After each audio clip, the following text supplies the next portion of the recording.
You are listening to a 31 Pearls production audiobook. The Kebra Nagast, Chapter 55. How the people of Ethiopia rejoiced. And the people of Ethiopia took flutes, and blew horns, and beat drums, and played on pipes. And the brook of Egypt was moved and astonished at the noise of their songs and their rejoicings. And with them were mingled outcries and shouts of gladness. And their idols which they had made with their hands, and which were in the forms of men and dogs and cats, fell down, and the high towers and obelisks, and also the figures of birds made of gold and silver, fell down also and were broken in pieces. For Zion shone like the sun, and at the majesty thereof they were dismayed. And they arrayed Zion in her apparel, and they bore the gifts to her before her. And they set her upon a wagon, and they spread out purple beneath her. And they draped her with draperies of purple, and they sang songs before her and behind her. Then the wagons rose up and resumed their journey as before, and they set out early in the morning. And the people sang songs to Zion, and they were all raised up the space of a cubit. And as the people of the country of Egypt bade them farewell, they passed before them like shadows, and all the people of the country of Egypt worshipped them.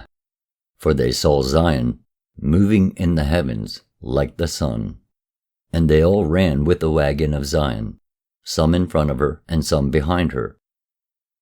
And they came to the sea Al-Amar, which is the sea of Eritrea, the Red Sea, which was divided by the hand of Moses, and the children of Israel marched in the depths thereof, going up and down. Now at that time the tabernacle of the law of God had not been given unto Moses, and therefore the water only gathered itself together, a wall on the right hand and a wall on the left, and allowed Israel to pass with their beasts and their children and their wives. And after they had crossed the sea, God spake to Moses and gave him the tabernacle of the covenant, with the book of the law. And when the holy Zion crossed over, with those who were in attendance on her, and who sang songs to the accompaniment of harps and flutes, the sea received them, and its waves leaped up, as do the high mountains when they are split asunder. And it roared even as a lion roareth when he is enraged. And it thundered as doth the winter thunder of Damascus, and Ethiopia when lightning smiteth the clouds. And the sound thereof mingled with the sounds of the musical instruments. And the sea worshipped Zion, and whilst its billows were tossing about like the mountains, their wagons were raised above the waves for a space of 3 cubits. And among the sound of the songs, the noise of the breaking of the waves of the sea was wonderful. The breaking of the waves of the sea was exceedingly majestic and stupefying, and it was mighty and strong. And the creatures that were in the sea, those that could be recognized, and those that were invisible, came forth and worshipped Zion. And the birds that were on it flapped their pinions, and overshadowed it. And there was joy to the sea of Eritrea, and to the people of Ethiopia, who went forth to the sea, and rejoiced exceedingly, and with a greater joy than did Israel, when they came out of Egypt. And they arrived opposite Mount Sinai, and dwelt in Kadesh. And they remained there whilst the angels sang praises.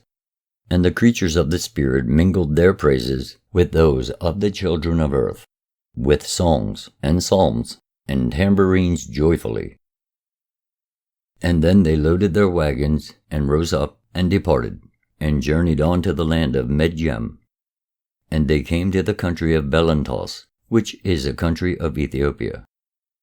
And they rejoiced there, and they encamped there, because they had reached the border of their country with glory and joy, without tribulation on the road, in a wagon of the Spirit, by the might of heaven, and of Michael the archangel.